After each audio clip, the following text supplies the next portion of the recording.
हमारे भारत के देश में जो फालतू गैर जरूरी दवाएं बिक रही हैं, उनमें बहुत बड़ी मात्रा है हेल्थ टॉनिकों की। उनके कुछ ब्रांड नेम हैं, जैसे बूस्ट है, हॉर्लिक्स है, प्रोटीनेक्स है, बॉर्नविटा है, मॉल्टोवा है। फूड सप्लीमेंट्स के रूप में आप उनके अलग अलग ब्रांड नेम जानते हैं। यहीं से शुरुआत करिए, क्योंकि इनमें से किसी की भी गरज और जरूरत हमारे देश के नागरिकों को नहीं है। आप पूछेंगे क्यों जी? बूस्ट में जो कुछ है, प्रोटीनेक्स में जो कुछ है, बॉर्नविटा में जो कुछ है, मॉल्टोवा में जो कुछ है, वो पता है 300 रुपए किलो का है, 250 रुपए किलो का है, 280 रुपए किलो का है, 350 रुपए किलो का है, 400 रुपए किलो का है। अब 400 रुपए किलो का, 350 रुपए किलो का किसी को हेल्थ टॉनिक या फूड सप्लीमेंट आप खिलवा रहे हैं या लिख रहे हैं, उससे अच्छा यह है कि उसको कह दीजिए 40 रुपए किलो की मूंगफली खा लो। मूंगफली के साथ थोड़ा कुछ मकई खा लो, कुछ जौ ले लो, कुछ चना खा लो। चना तो 20 रुपए किलो में उपलब्ध है, मूंगफली 40 रुपए किलो में उपलब्ध है, जौ का सत्तू हिंदुस्तान में 15-17 रुपए किलो में उपलब्ध है। गुड़ ले लो थोड़ा सा, तो गुड़ मूंगफली खा लो, गुड़ चना खा लो, गुड़ जौ का सत्तू खा लो, चना गुड़ मूंगफली तीनों मिला के खा लो। ये आसानी से उपलब्ध है, बड़ी कीमत नहीं है इनकी, बहुत सस्ती कीमत में ये सब चीजें। और अगर किसी की हैसियत है कि वो 400 रुपए किलो का हेल्थ टॉनिक खा सकता है, तो उसको कह दो 400 रुपए किलो का बादाम ही खा लो। कचरा क्यों खाता? 200 रुपए किलो का काजू खा लो, काजू नहीं है तो बादाम, मुनक्का, किशमिश, मखाने, जो भी आपको समझ में आता है आसानी से उपलब्ध है वो खिला दो। और फालतू में बहुत सारे टॉनिक इस देश में है, जैसे एक डेक्सोरेंज नाम का टॉनिक बिक रहा है इस देश में, धड़ल्ले से बिक रहा है, खून की कमी के लिए उसका इस्तेमाल किया जा रहा है इस देश में। तो डेक्सोरेंज जो खा रहे हैं, या आप उनको कभी कह रहे हैं, या दूसरे डॉक्टरों से वो प्रिस्क्रिप्शन लिख के उसका ला रहे हैं, तो उनको कहिए भैया खून की ही कमी खत्म करनी है तो अनार का रस पी लो, जो डेक्सोरेंज से बहुत सस्ता पड़ता है इस देश में। आंवला का रस ले लो, एलोवेरा का रस ले लो, गिलोय का काढ़ा बना के पी लो, गिलोय का सत ले लो, ये सब खून की कमी को खत्म करने वाले। गाजर ले लो, अमरूद में जितना आयरन है आप जानते हैं उतना सेब में भी नहीं। केला है, अमरूद है। भारत में तो ऐसी व्यवस्था है कि जो फल जितना सस्ता उतना ही ज्यादा भरपूर विटामिन से और उतना ही ज्यादा वो पोषक तत्वों से भरपूर। हाँ, केला सस्ता है, अमरूद सस्ता है, आंवला सस्ता है, ये सब है। तो आप मरीज को बस थोड़ी सी दिशा बदल दो उसकी, क्योंकि उसके दिमाग में भूत सवार है कि बूस्ट से ही उसके बेटे को ताकत आने वाली है। वो रोज विज्ञापन देखता है टीवी पर, सचिन तेंदुलकर की शक्ति बूस्ट, राहुल द्रविड़ की शक्ति बूस्ट, तो किसी और वीरेंद्र सहवाग की शक्ति बूस्ट, धोनी की शक्ति बूस्ट। तो वो रोज देख रहा है टीवी पे, क्योंकि क्रिकेट मैच चल रहा है तो ये विज्ञापन सबसे ज्यादा आ रहा है। तो उसके दिमाग में बैठा हुआ है कि बेटे को तेंदुलकर ही बनाना है, तो बूस्ट खा के ही संभव है। और उन्होंने बचपन में कभी नहीं खाया। और मजे की बात यह है कि ना तेंदुलकर ने कभी बूस्ट खाया, ना सहवाग ने कभी बूस्ट खाया, ना धोनी ने खाया, न किसी दूसरे क्रिकेट खिलाड़ी ने।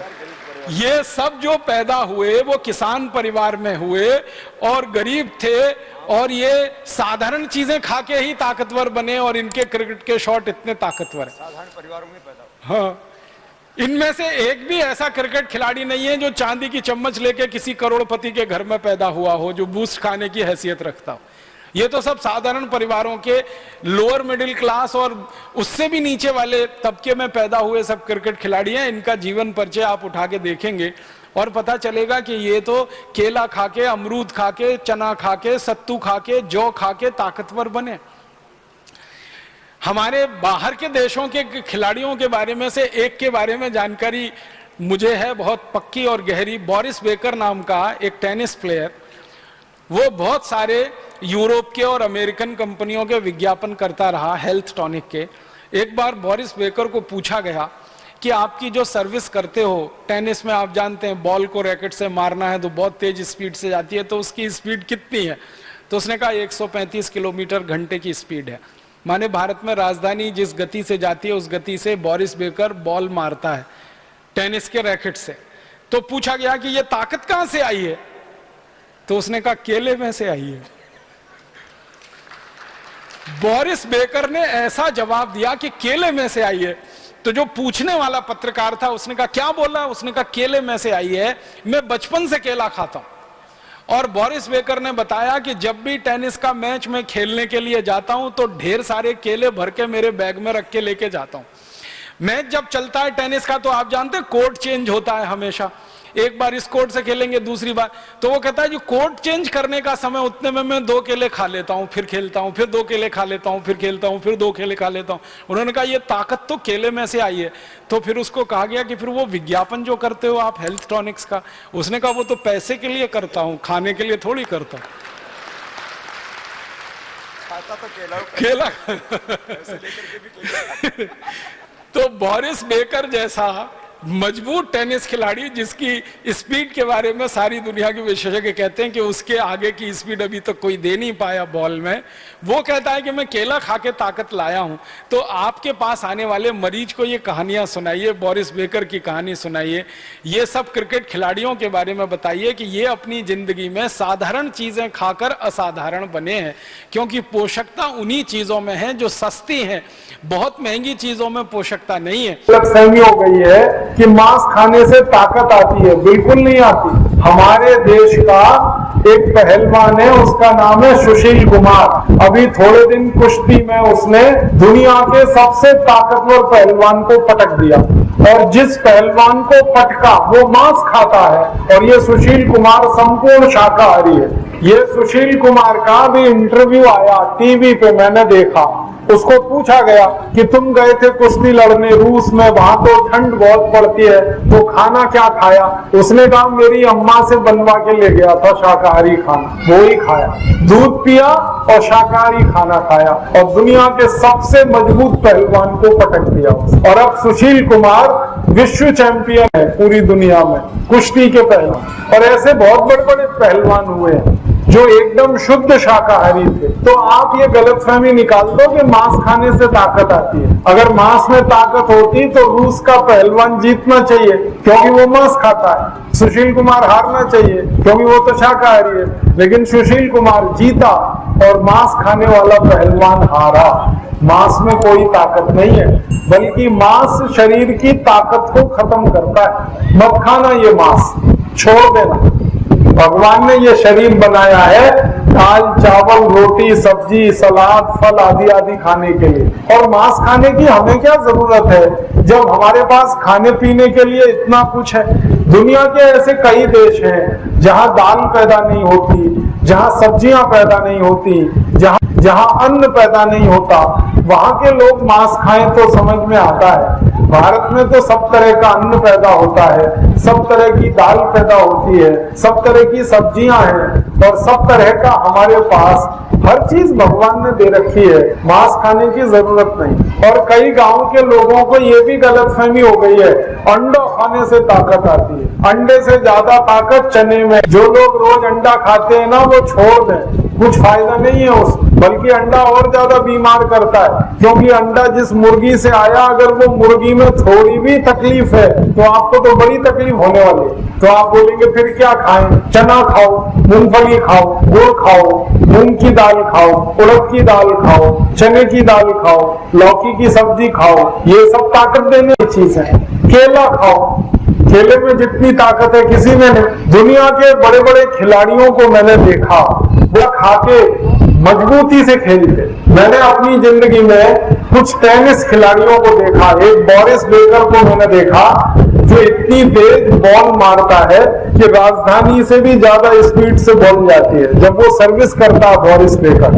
और मैंने देखा वो हर समय केला खाता रहता है अपने थैले में से निकाल के। लॉन टेनिस का जितनी देर मैच चलता है और मैच में थोड़ी देर के लिए ब्रेक होता है, बोरिस बेकर केला खाता है। वो केले में ताकत है, अंडे में नहीं है। तो अंडा छोड़ के केला खाओ, मूंगफली खाओ, गुड़ खाओ, चना खाओ। अपने देश में बहुत कुछ भगवान ने दे रखा, तो आप शुद्ध खाना खाओ। ये मांस खाना बंद करके शाकाहारी अच्छा खाना खाते रहो। खाने का तरीका मैंने बताया कि खाने के 1 घंटे बाद पानी पीना, पानी घूट पीना, और एक नियम है कि सवेरे सोकर उठो तो सबसे पहले पानी पियो।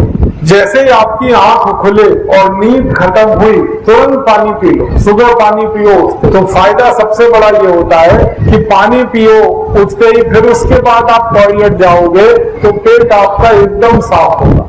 हमारे देश के साधारण जो नागरिक हैं उनके दिमाग में एक वायरस घुस गया है। इस वायरस को आप सभी चिकित्सक निकाल सकते हैं अच्छे तरीके से।